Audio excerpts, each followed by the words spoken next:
All right, so welcome to our live question and answer session on overcoming public speaking anxiety and presenting with confidence, especially using tapping and simple energy techniques. Thank you for joining us live, those who are here. I'm just going to go through a couple of things here on the presentation, just to get clear on all of our disclaimers and that kind of stuff. This program is offered for general educational and informational purposes only and doesn't constitute medical advice.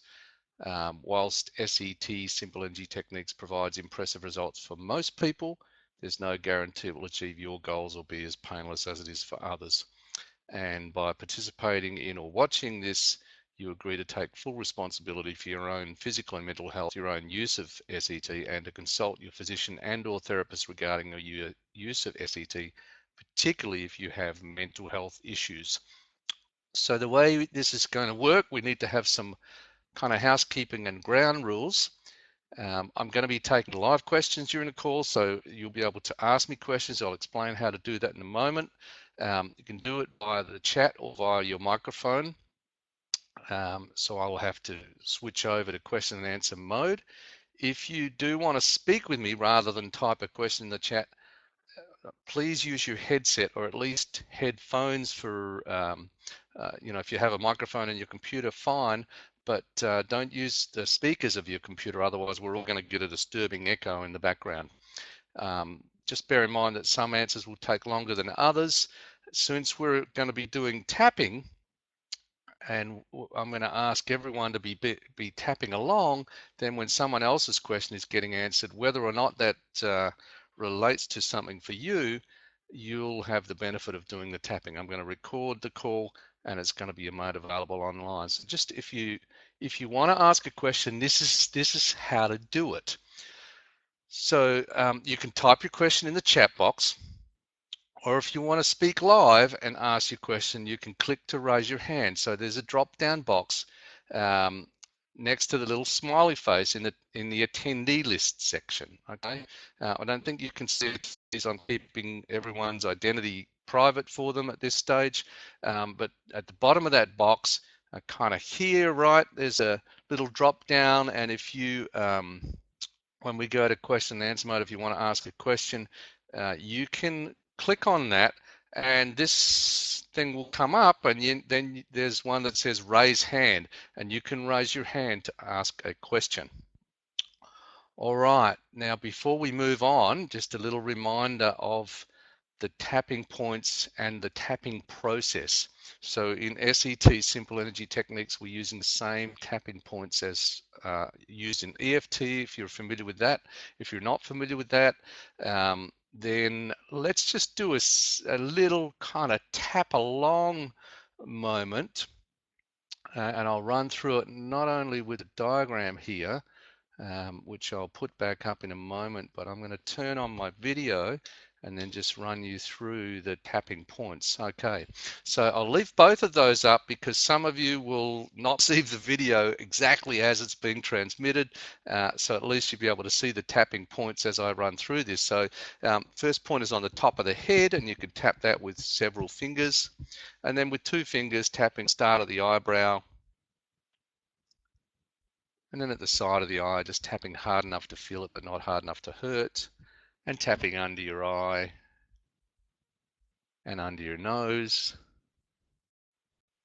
and under your mouth and under your collarbone, close into the center of the chest, just under the head of the collarbone there, side of the arm, under the armpit, about middle of the bra band for ladies, and gents level the nipple on the side of the body, and then on the side of the thumb. I'm going to get this so we can see it in the camera here. I'm not used to holding my hands up to this camera. Side of the thumb level with the base of the thumbnail, and then side of the index finger on the thumb side, side of the middle finger, side of the ring finger. Use this in EFT, but we do in SET. Side of the little finger, and then bottom of the hand, that karate chop point. And you can also tap on the wrists, about 2.5 finger widths from where the main crease is. But if you just tap with the flat of your hand like I'm doing, then you can get a long way. Then also the finger tapping using the thumb of the same hand. You can tap on the side of each finger, just using the thumb as the tapper of the same hand. And so I'm just tapping down, first the index finger, then the middle finger, then the ring finger and the little finger. And if you want, you can wrap around and you can tap too. And that, as I say, I can be doing that right here, I'm talking with you, and you wouldn't see it. While you're waiting to do your talk or give your presentation, you can be doing this. And I'm going to ask you now to be doing that the whole time while we're here. While other people are asking their questions, while I'm answering someone's question, while I'm answering your question, whatever, and take the opportunity to get some tapping into your system, because if your anxiety is up here and your good life energy is down here, we want to tone this down and tone this up. And when that changes, then all those negative thoughts don't have that same effect on you. And all those negative physiological and emotional reactions are toned down so that your primitive alarm system is not going to be on and treating the presentation opportunity as a threat. So, all right, so this is the first time I've done one of these question and answer things. Let's see how we go here. Would somebody like to raise their hand? I think I'm going to have to change this mode first. I'm just going to switch off this video because it might make everything go a little faster for now, and I'll come on again a little bit later. Some of you may want to do some video stuff with me if you want to be seen and be exposed. Great opportunity to do that. But let's just switch this off so that I can get this to work first.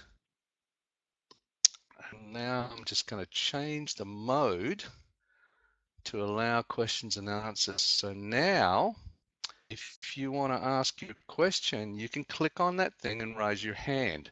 That will give me the capacity to, when you click on that and raise your hand, then I will be able to allow you to speak, or if you want to use video. Now the system will ask you whether you want to give me permission to hear you by microphone first and all that kind of stuff. But since this is what you came on this call for, now's a good opportunity to ask that question. And anybody who's feeling totally anxious, by the way, are you tapping?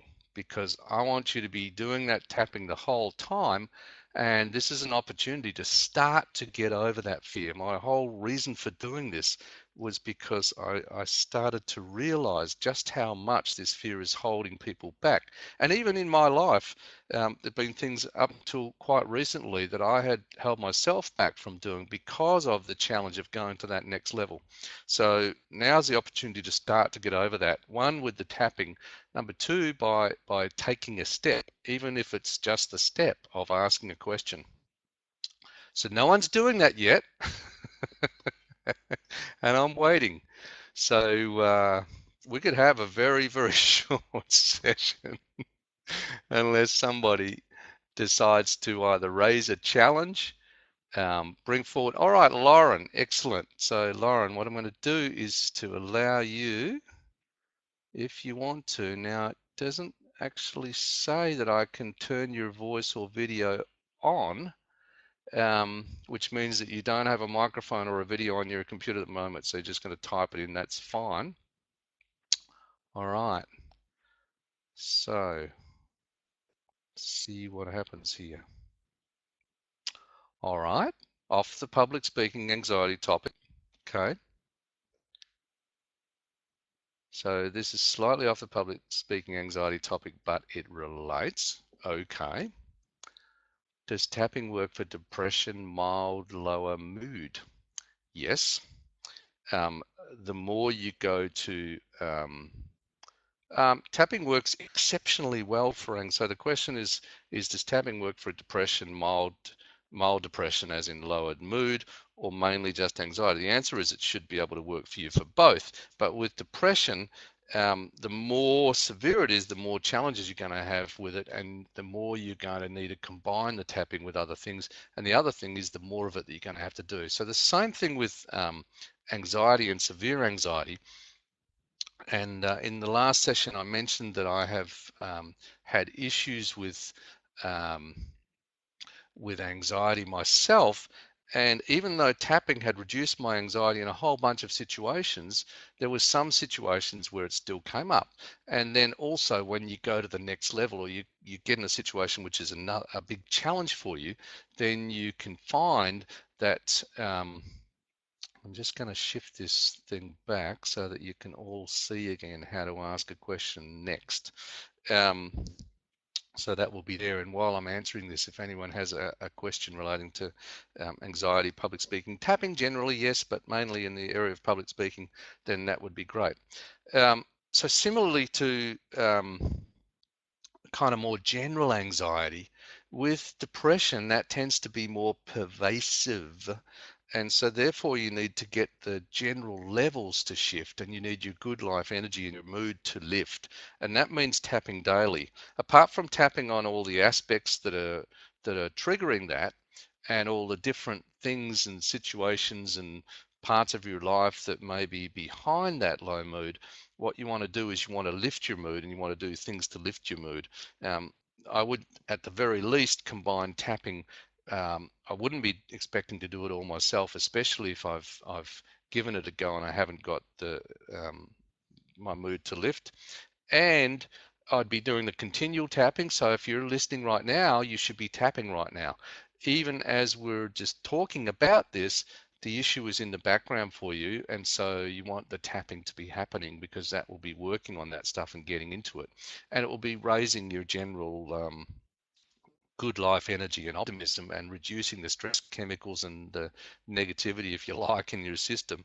So lots of tapping. Do tapping the whole time while we're on this session, and combine tapping with working with someone else, getting out and about.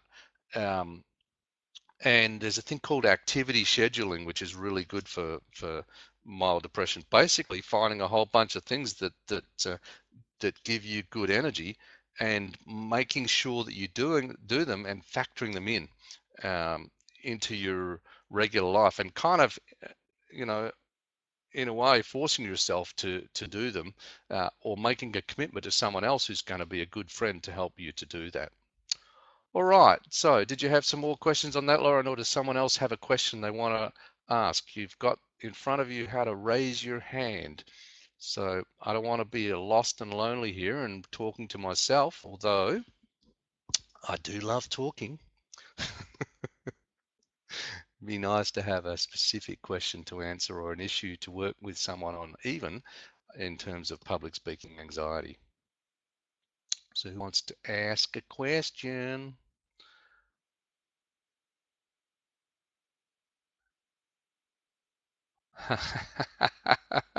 Megan, you don't have to be on video. You can be on audio if you want. So why don't you raise your hand, and and then you can only switch your audio on. Like, I've only got my audio on at the moment, and I'll be quite happy to work with you on a couple of issues or whatever. And in the meantime, Christine has raised her hand. So Christine, if you have a video or a microphone, then you can get those on. Let's see here. I can turn that on for you if you want, except for it's not giving me the option, which means that you don't have them plugged in, which means that you'll need to type your question into the chat or switch those things on. So we're just waiting for that question. Christine. Okay. Just let me know what's happening there if you're switching something on. If you could just type in, let us know.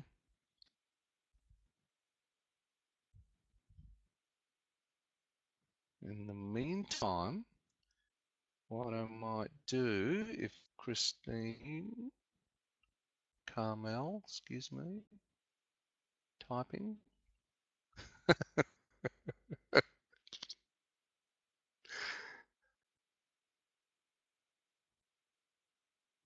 All right, let me go to Megan, because I know. Now, according to this, you have I haven't got on here that I can turn your voice on either, Megan, or your video. So if you have them on your computer, okay. I don't know what's happening here and why I don't seem to be able to.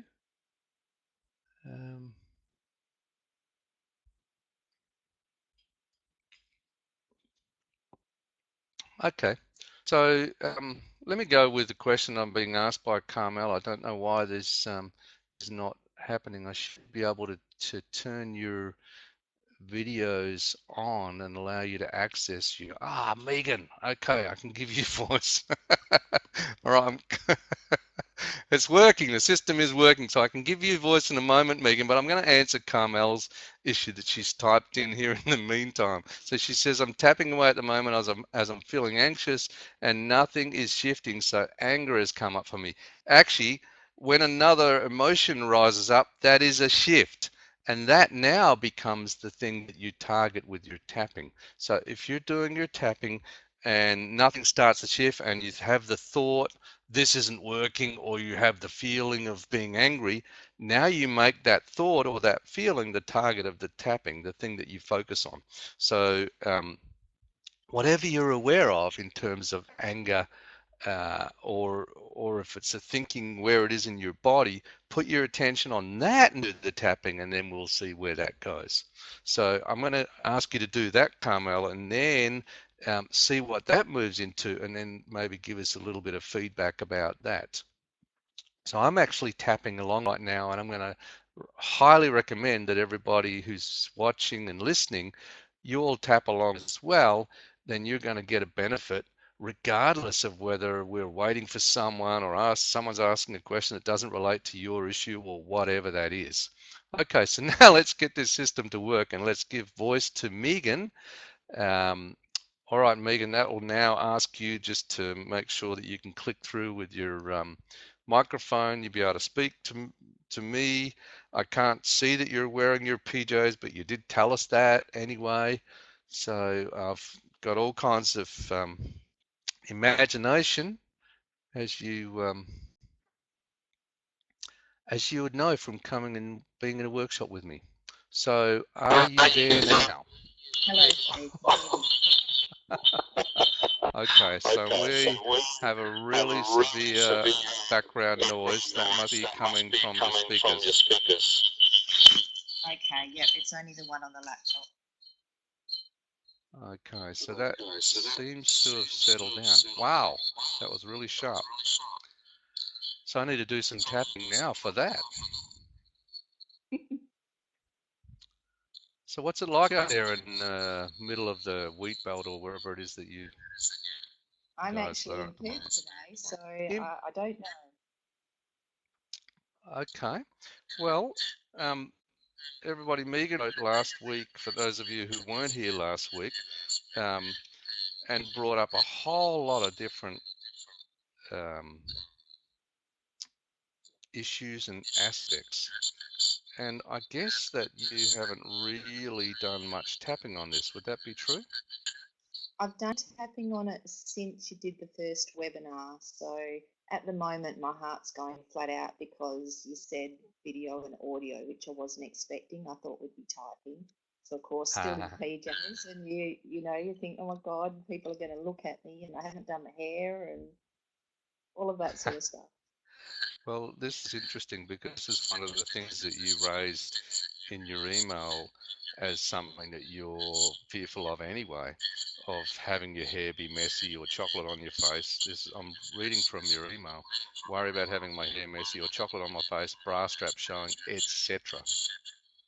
Etc. Yes. Okay, so this is something about being seen. And I'm still hearing an echo. So if someone else could just help us out by typing and let us know if you can hear that. If that's disturbing, I'll see if there's some way you can.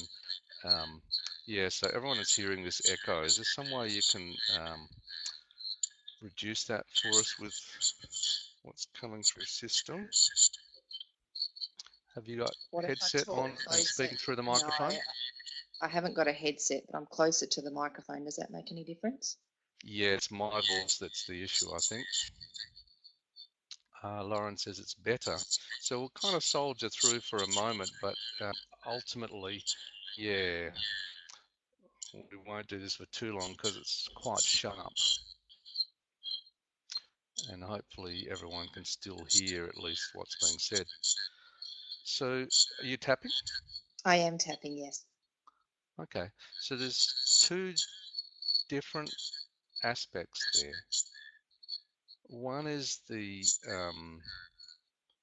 heart racing, Yeah. and so you can put your attention on that tap. It sort of feels like something in my chest. Even though my heart's beating fast, it's sort of connected through my stomach, through my chest. Yeah. Now, Buzz is saying, do you have earphones? Is it a possibility you could grab some earphones and then come back to us? No, I'm in Perth, so I don't have any of my normal stuff. Ah, okay. All right. So we might just get you tapping and then get you off, because this is going to be a little bit irritating for everybody with this sharpness and this echo. Yeah. Sure. However, you have had the opportunity to tune into your issue and to stimulate it a little bit, Yes, having to go on video not which means unexpectedly. that you have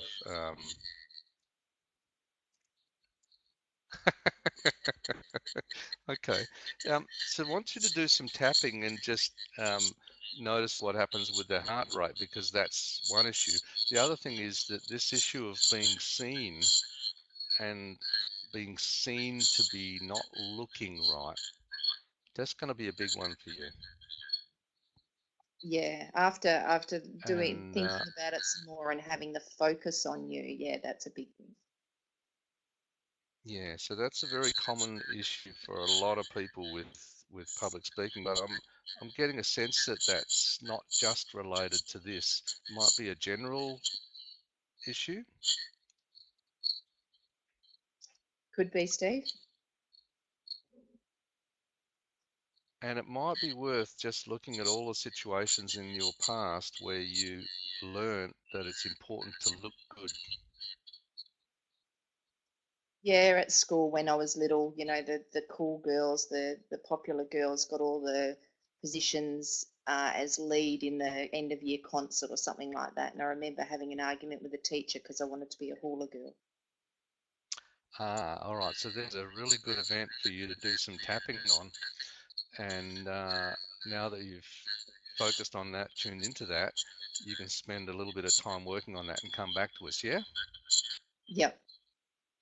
All right, so I'm going to take your voice back because that computer is really really sharp.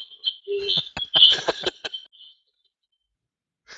All right, so sorry everyone. Yeah, this is the challenge with working in this kind of system, is we need you to have earphones and a microphone, preferably, hopefully, a headset. So, right. So I still have Christine and Lauren with hands up here, and I'm not sure where we're at with that. If you can type in or let me know where you're at, Christine or Lauren. And while we're doing that, and while we're waiting, I'm just going to encourage everyone to keep tapping, because you came here for a reason, and some of those issues and problems are going to be stimulated. So Lauren, yes, definitely, please ask another question. And yeah, if someone's not aware of a particular thought or memory linked to the anxiety, can you just work on the feeling and related feelings as you move through the process? Is it more effective to work on past memories or negative self-thoughts rather than just feelings? Well, Gary Craig, who created EFT, is very, very fond of working on past memories. And I think that is definitely a very powerful way to go. However, with our simple energy techniques, we've found that you can start with whatever you're aware of, and you can work through whatever comes with that, as long as you're following the the thoughts and energy and emotions and feelings and sensations and so on. And as long as you keep going through that, you can get really good results. So you start by tapping on whatever you're aware of. So if you have a feeling, if it's a feeling in your body, it could be a body sensation, or it could be something that you have a label for of a type of emotion or whatever. Generally, there's something happening in your body, and so you start by tapping and paying attention to what that does, and then moving through wherever that goes. Now you can ask yourself, where have I felt this before in my life, to work on past memories. But sometimes when you're working through, if things are moving, just let it keep on going and keep on tapping and keep on following what happens. You can also, you've asked, can you work on thoughts as well? Of course you can. The thought, however, only has power if it's triggering a feeling. But some people are not very aware of the feelings in their body. So the key for them is to start on the thought and then just follow that wherever it goes. It might go into different thoughts, or you might, when you do tapping on those kind of thoughts, you might then access feelings. Of course, when you're dealing with thoughts, you can say, where you can ask yourself, where have I learned this? And you can go back and work on past memories. And with feelings, you can ask yourself, where have I felt this before? And you can go back and access those past situations where those feelings may have been set up, or other situations which may be fueling the feeling as it's happening in the present. So yeah, again, I hope you're tapping. Keep on tapping, and feel free to send us another answer or another response for that. I've got one here from Nards. Says, I've tapped on so many memories and yet still the physiological symptoms are strong. Can you type in for me, Naz, what those physiological symptoms are? And just let us know. So we're going to be all tapping while we're waiting for that to come through. And this can be the case when you have a more general anxiety issue. The other thing is, I'm just going to say it right here, not everything can be done on your own. So I have found this in my own life. I've done tapping on some things and they've gone away straight away and never been a problem again. I've done tapping on other things, and I've been able to work through all the different aspects, and over time they've improved. And there's been some stuff that I've had to work with someone else, because I'm not going to uncover it all myself. And then there's another issue here about how much tapping you're getting into your system. And the challenge is that some of us, like me, we need to have ongoing tapping on a daily basis just to keep our levels in a good place. And that, may include other things. For me, it includes exercise and diet and all those other issues. So Nards, I'm reading your symptoms here. So you've got the pounding heart, clammy hands, trembling, overwhelming thoughts, urge to run. Man, that's really intense. So, of course, you're doing tapping on those symptoms, but they're pretty severe symptoms to be having in a situation. I presume that you're, you get breathlessness when you're talking, and I presume you're going into situations where you're kind of forcing yourself to do this despite those symptoms. Yeah, okay, so that's fairly normal. It's kind of feel the fear, suffer through, push through. Have you taken the finger tapping into the situation with you, and are you also doing daily tapping? So one of the best things is to have the tapping happening in the situation where the anxiety occurs. And we talk about grafting the tapping onto where your anxiety comes up. Okay, so this is this is kind of one of those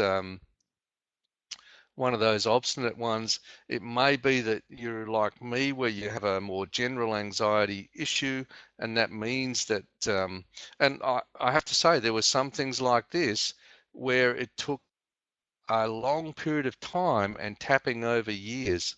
Um, you're asking at the moment about secondary gain in the chat, and I don't think so. That secondary gain is like, the thing that comes up when you have a problem. You kind of work out some benefits of it, and in some ways that can stop you from getting over it. I think it's more like primary gain, meaning that this is being triggered because your nervous system is reading this as a survival situation and a threat, and somehow that got hotwired into your nervous system as a threat. You can certainly tap on, what would be the benefits of keeping this, and what would be um, what would be the bad thing about getting over this. Um, Yeah, so you're saying, yes, it feels dangerous to be in public. In fact, fear of rejection, which is going to be behind this for so many people, is a massive thing. In fact, it's so universal, it's built into our nervous systems differently to other problems. And we experience rejection in the same areas in the nervous system experience rejection as are activated when we're experiencing physical pain. So you know, and apparently evolutionarily that developed because it's better for us to work in communities and groups, and it's good for our survival. So evolutionarily, or we've developed and learned this capacity to associate massive pain with rejection. And that might be the biggest area for you to do a lot of more work on, is not just your fear of rejection, but the other side to that too is what it is that you want. And I've said often that tapping works. Tapping works best on the negatives. But that doesn't mean that you shouldn't have a positive intention for what you want, and that you shouldn't be putting energy into creating and developing that. Because the minute you come up with what you want, your blocks are going to be triggered for tapping on anyway. So it's just another way of accessing those, but it's also another way of kind of creating something and building something and putting energy towards something. So this is about creating an intention for what you want. And but I'm looking at both sides. I'll be looking at, okay, where did I learn that rejection is such a terrible thing? Where did I learn, where have I experienced or even seen humiliation in front of peers? And that's being fueled from those experiences in the past. And I know you've mentioned that you've done a lot of work on them. Guess what, buddy? I'm going to say it's kind of a persistence is king when it comes to some of these things. Persistence in working on the issue, persistence in focusing on the intention of what you want to create, persistence in learning the strategies and techniques for presenting and how to present well, persistence in terms of other things that you add in to the tapping.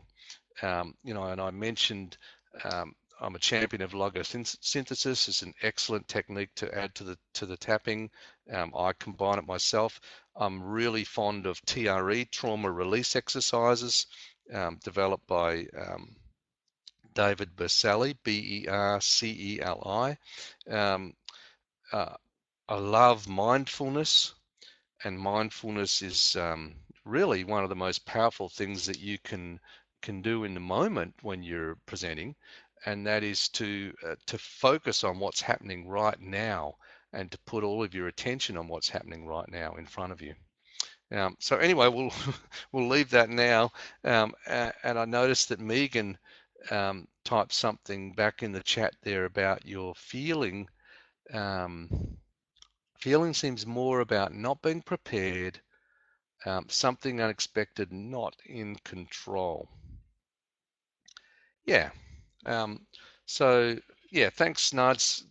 Good on you. Keep on tapping and keep on working through the stuff, and make sure that you have your your daily tapping for energy toning as well. So Megan, we'll come back to that issue of not being prepared, something unexpected happening, and not being in control. Well, you have children. Isn't that the essence of where you learn that you can't control everything?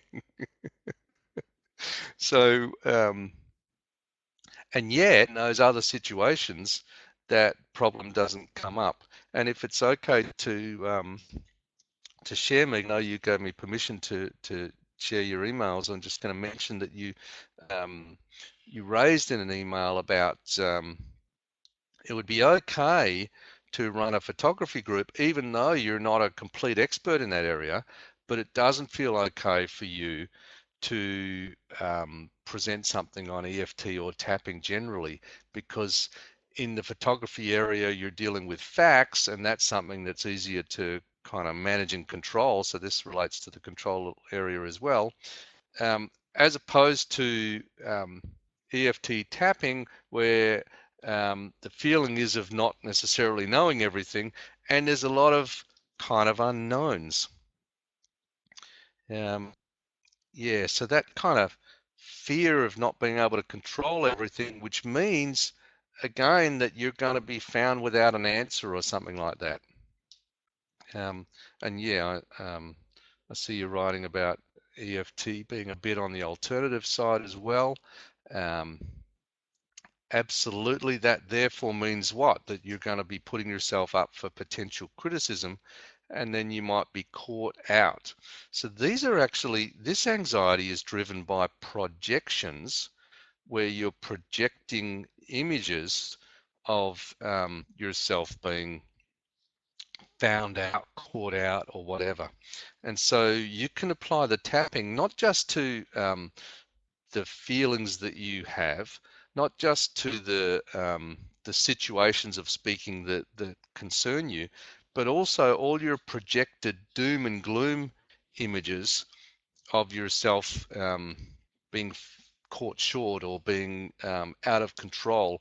Because I presume when someone asks you that question, that will mean that you're going to look bad, and then you won't know what to say next or what to do next. So that's the kind of loss of control scenario.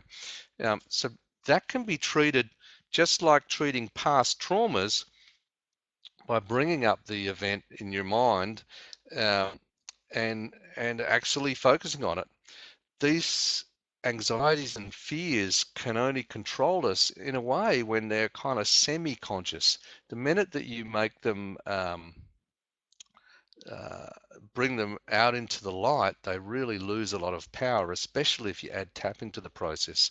So with Louise, when my wife, when she had to do this conference, I came up with all of the things that could go wrong for her. I'm really good at that when I work with people, coming up with the potential doom and gloom scenarios. And this seems very, very negative, but if you're doing tapping on this, I would get them all out. In fact, I would also add writing them down. Write down all of the things that you can imagine going wrong. Play them in your mind however you do. If you think in pictures or you think in videos, then just play those scenarios through. If you can, add exaggeration. Add exaggeration to your thoughts, add exaggeration to the doom and gloom scenario. So make it the worst that it can be. And ultimately, when you can think about the worst that can happen and not feel so bad about it, and realize that ultimately, if that happened, you still wouldn't die, it's a very, very good thing.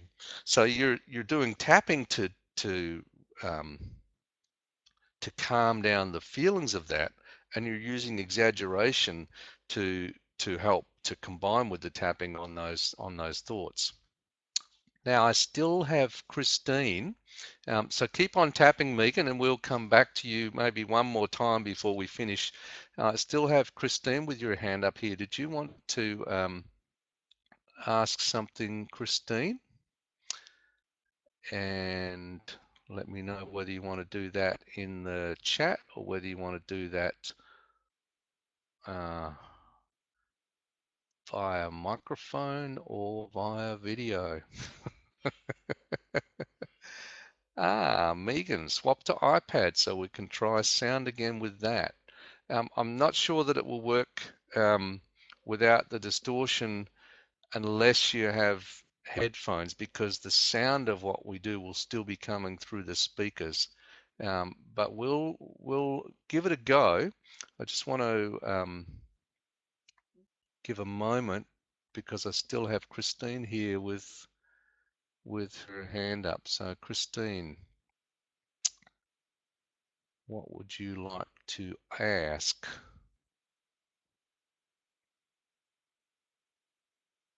Or would you like to ask? Or are you still with us?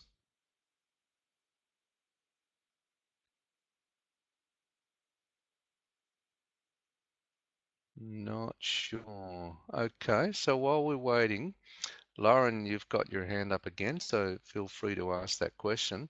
And I presume you're going to type that in the chat. Aha.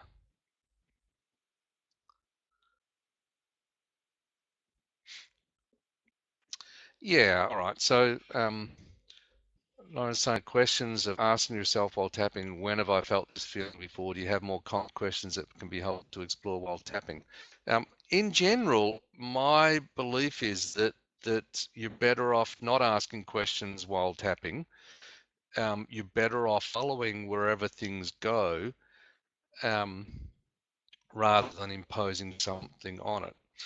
But when you do have a strong belief or you have a strong feeling, then the two biggies are, where have I felt this before, and in terms of the feeling, and in terms of the thought or the belief, where did I learn this? And you can go further and you can say, where did I first learn this? Where was the who taught me this? When was the worst time that I learnt this?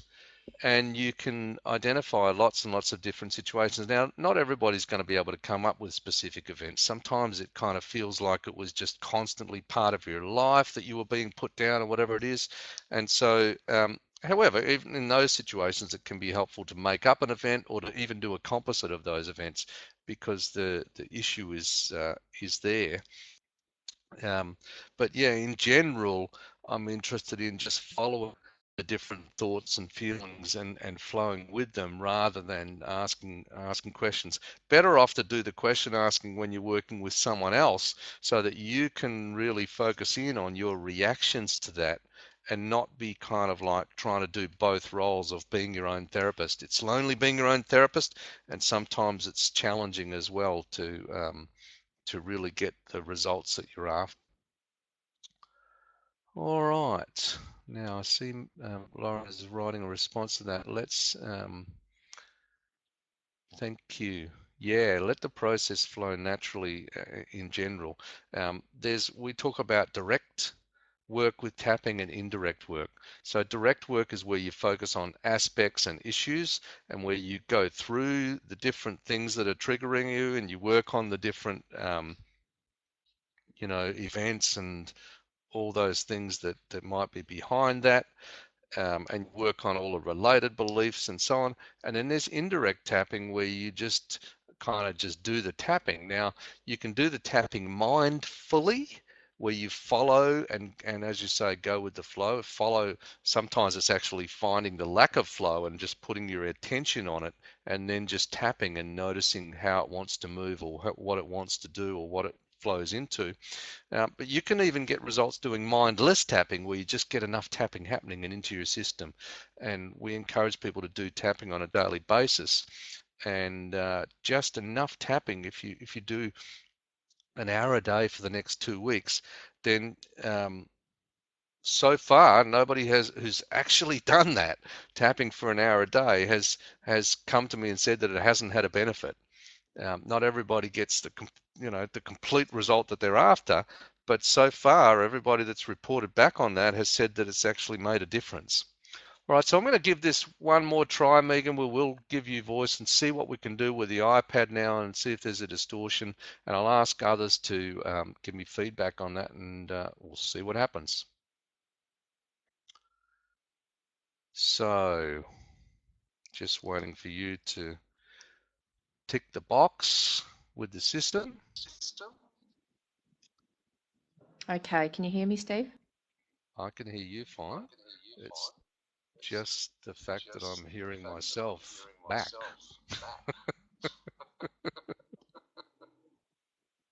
And I imagine that's what's happening to everybody else, because it has to go that way. It goes through your speakers rather than going to your headset. Yeah, so everyone's saying we've got a slight echo. However, let's just give it 2 to 3 minutes and see where you're at. Okay, at the moment I'm thinking about, there's so many different aspects once you start talking about public speaking. There's so many ways to go that I'm thinking, where do I start? Are you tapping? I am tapping. The thing that I mentioned earlier about being at school with the cool kids, it doesn't feel right at the moment. Right now, it's more about being present, I suppose, and now that sort of feels like something in the future, or it's not really relevant. I'm sorry, right now at this moment, you sound a lot calmer than before. Yes, definitely. It's getting better. It is getting better, but it's still more focused on doing this now, rather than public speaking that could be a possibility in the future. Well, this right now is public speaking. Not in the way that I perceive it to be. Yeah, so this is interesting because you've got this process of allowing yourself to do it in some situations, but not others. Yes. So I'm curious about that, and I'm also curious about starting where you are and going from there. Okay, so I think what happened is that Megan's microphone dropped off, or mine did. Can everyone hear me still? So I'm presuming that she just dropped offline. Okay. Oh, we're learning about the challenges of technology. In future, and I'm thinking towards doing a coaching program with this and setting it up so that I can work with people on an ongoing basis. Because as Megan has raised, there are so many issues and challenges. But the key, and what I was starting to say, is to start from where you are and then go to the next step. And obviously, there are some common aspects that everybody has in this area, and so my aim is going to be to get all of those, and I'm going to ask you to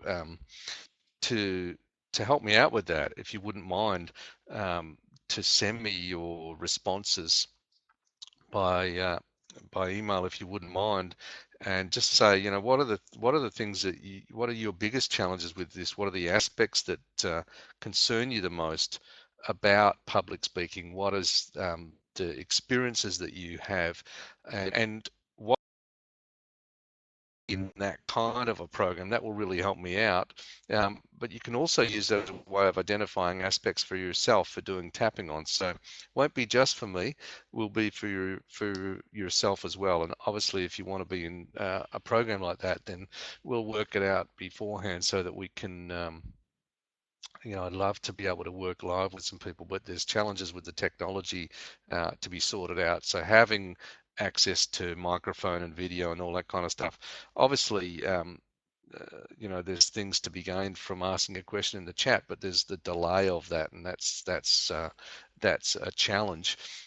What I want to do too is I'm going to present some more stuff on this. So I'm going to put together a program And I'm going to present all the stuff that I've learned about not just using tapping, but how to combine it with other techniques, not just techniques for tapping, but also stuff about how to how to um, how to present, how to do that with more confidence, how to handle the different challenges and that come up as you go along the way. Yes, Megan, I gathered that you we gathered that you got knocked offline with the with the iPad. So hopefully you heard me when I was saying that the key when you have that overwhelm and it seems like there's so many different things and so many different parts and so many different aspects is number one, start tapping. Number two, be tapping. But number three, go from where you are to the next step. So your idea of taking the step forward of doing the photography group, which feels easier than doing, presentations on EFT or whatever it is, that you should be a megastar and you should be running around doing. That's the next step. As long as it's a challenge and as long as it's a step forward and as long as it gets you into doing some kind of step towards public presentation, that's what you do. I have people that have written to me that they've avoided various things, but they're starting to do little things. Well, that's it.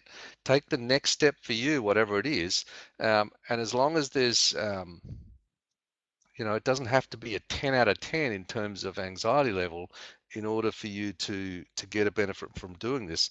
If you do something that has some anxiety, a 3 or a 4, then some of the aspects are going to come up and you're not going to be overwhelmed. And then as you're doing it, you can notice what it is about that's bringing the problem. Is it, was it waiting for your turn to speak? Was it, all the people looking at you? Was it did the thought come up, that I might say the wrong thing? All those different things you can identify for more tapping, and then put yourself in the situation again and notice where yeah, Megan's saying all of the above. This is the good thing I think about doing this is that getting the opportunity to do some tapping on it because you're taking yourself forward. Even attending a webinar on public speaking anxiety when you have public speaking anxiety tunes you into that anxiety somewhat. For me, as a person who's had anxiety problems my whole life, even talking about anxiety would make me anxious. Even mentioning the possibility of panic attacks would bring up some of the feeling and the energy of panic. And so, this is a great opportunity to do a lot of tapping on that. And I'm going to suggest that, we're going to sign off in a moment because I meant to go for 30 or 40 minutes and we went to 54, 55. I know we've had challenges with the technology. I hope you've still got some benefits from that. It feels like out of 54 minutes, we maybe got 30 or 40 minutes of content stuff. But if you've been tapping the whole time and you keep on tapping, then you're going to get a lot more benefit from this. And if you have the opportunity to spend the next half hour or so just going through some of the aspects that are issues for you, because some of you have not really done that yet. You haven't really applied the tapping to your public speaking issues. And so now's an opportunity to do more of that. And as I said, if you could write to me and let me know your biggest challenges with this, and help me out by suggesting what you think would need to be in a program to overcome public speaking anxiety for you in order for you to deal with this. So, for example, Nards, thank you so much for volunteering your stuff about having done a lot of work on that. That's the kind of thing that I would love to be able to help to take a little bit further, because my experience was that even after doing lots of tapping, I still had problems in some situations, and there's several things that have helped with that. One in particular has just been ramping up my level of daily tapping and making sure that I'm doing it. All right, so we're gonna sign off here because otherwise we're gonna keep on going forever. I hope you found some things that are helpful. Please, if you can take a moment just to send me an email, let me know about your number one, feedback, great, but also you know, what your biggest challenges is and what would need to be in a program for you to resolve that issue. Thank you so much. All right, so I'm going to turn off the recording here.